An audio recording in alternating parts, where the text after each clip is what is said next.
Gildan Media presents Your Coach in a Box, affordable, life-changing audio programs. Gildan Audio presents an unabridged recording of Street Smart, The Rise of Cities and the Fall of Cars, by Sam Schwartz with William Rosen. Narrated by Don Hagen.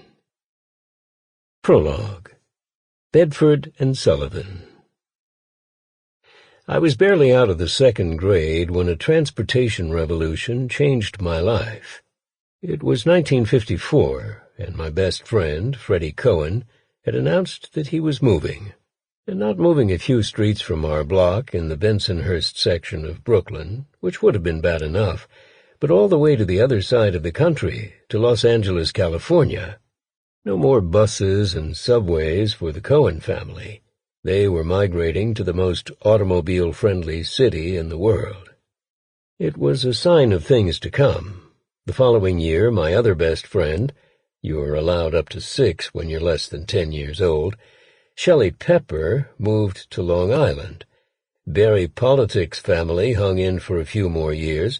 His family didn't leave Brooklyn for Rockland County, a suburb north of New York City, until 1961. Then all 3 of my siblings moved to the burbs.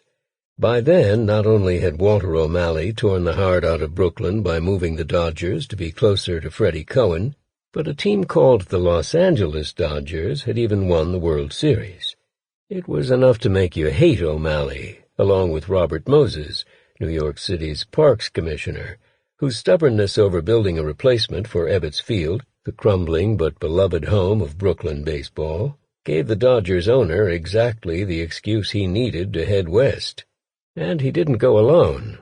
Horace Stoneham, the owner of the New York Giants, followed O'Malley to California, leaving the even more decrepit than Ebbets Field Polo Grounds for Candlestick Park, just south of San Francisco. Huge transformations in America's transportation infrastructure dominated all these decisions. Not merely the lower cost of air travel, which made transcontinental road trips feasible, but the belief, shared by owners and fans alike, that driving a car to a ballpark was the best possible way to get there. In fact, that driving was the best possible way to get anywhere.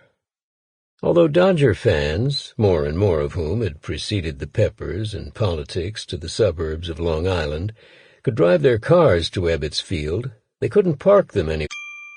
Sample complete. Ready to continue?